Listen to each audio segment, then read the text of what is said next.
Request చేస్తున్నాం భరణి గారు.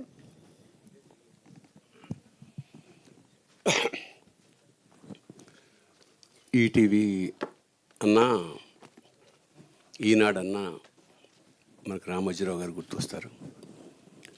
నాకు ఆయనకి అనుబంధం దాదాపు 40 ఏళ్ళ నుంచి ఉంది. చివరిసారి ఆయన కలవడం నా జీవితంలో అంటే ఎప్పుడు కలిసినా ఒక ఇన్స్పిరేషనే. చివరిసారి కలిసినప్పుడు ఏంటంటే నేను ఒక జర్నలిస్ట్ వేషం వేసుకున్నాను. జుట్టంతా చెదిరిపోయి బట్టలు చిరిగిపోయి అలా ఉంది. కానీ పొద్దున్నే పర్మిషన్ తీసుకున్నా రామోజీరావు గారిని కలవచ్చా అని. లంచ్ టైంలో రమ్మన్నారు. మళ్ళీ గెటప్ మార్చుకోవడం కష్టం అని చెప్పి నేను వెళ్ళా ఆయన దగ్గరికి. వచ్చారు. రాగానే ఏమనుకోకండి సార్, ఇది ఒక ఫ్రస్ట్రేటెడ్ జర్నలిస్ట్ గెటప్ అన్న. ఆయన జర్నలిస్ట్ అందరూ ఫ్రస్ట్రేషన్లోనే ఉంటున్నారులేండి అన్నాడు. సమయస్ఫూర్తి. తర్వాత సార్ మీకు ఈ పిల్లి గడ్డం లాగా పెట్టారు, బాగుంది సార్ అన్న. గడ్డందే ఉందండి, నేను బాగాలేను అన్నాడు ఆయన. చిక్కుమంది నాకు. తర్వాత చెప్పారు ఆయనకు హెల్త్ ఏం బాగుండట్లేదు ఆయన. సరే వెళ్ళిపోతున్నప్పుడు లిఫ్ట్ దాకా వద్దు సార్ మీరు కూర్చొని అంటే లేదు, అది ఆయన సాంప్రదాయం. లిఫ్ట్కి ఎక్కాక సార్ మీరు అంత మాట అనకూడదు సార్, మా ఆయుష్ పోసుకుని మీరు ఉండాలి, మీలాంటి వాళ్ళు అవసరం, దేశానికి అవసరం అని. ఏం మాట్లాడుతున్నారు భరణి గారు, నేను అన్ని కార్యక్రమాలకి అరేంజ్ చేసేసుకున్నాను. నాకు ఆ లిఫ్ట్ దిగిపోతుంది. నాకు అంత అంటే చిరస్మరణీయుడు గాడు, ఎంత గొప్ప మనిషి అంటే అలాంటి. ఆ తర్వాత ఆయన ఆశయం ఎంత గొప్పదంటే సతతం ఎల్లకాలం శాశ్వతంగా ఆయన ఆశయాలు ఉంటాయని మనస్ఫూర్తిగా నమ్ముతూ నెక్స్ట్ మా ఇందాక మనవాడు అనిల్ రవి చెప్తున్నట్టు అందరికీ ఏజ్ పెరుగుతూ ఉంటే రాఘవేంద్ర వరకు వెనక్కెడుతూ ఉంటుంది. ఆయనతో పరిచయం నిజంగా నా సౌభాగ్యం.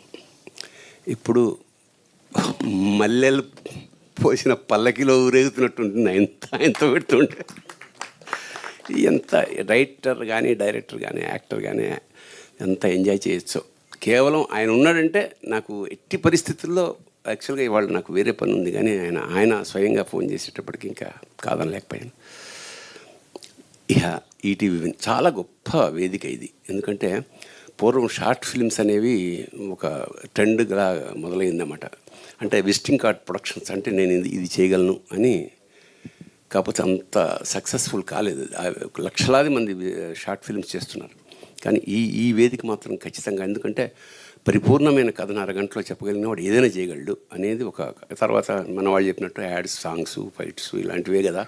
అంచేత గొప్ప గొప్ప కథల్నికి పరమాద్భుతమైన వేదిక ఇది. సో భవిష్యత్తులో మనం ఇంకా చాలామంది దర్శకుల్ని ఎక్స్పెక్ట్ చేయొచ్చు ఈ వేదిక మించి.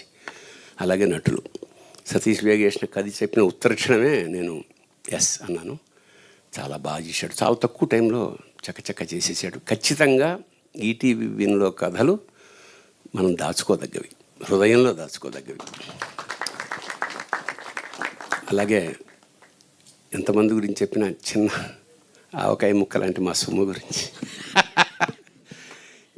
ఏ సభని ఎలా అని ఇందాక కూర్చుని ఇవి బట్టి పడుతుందా, చూసి చదువుతుందా, లేదా అసలు జన్మే అలాంటిదా.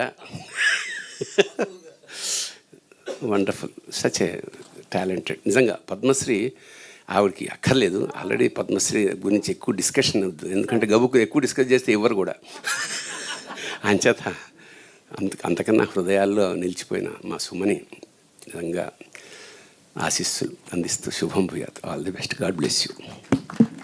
Thank you sir.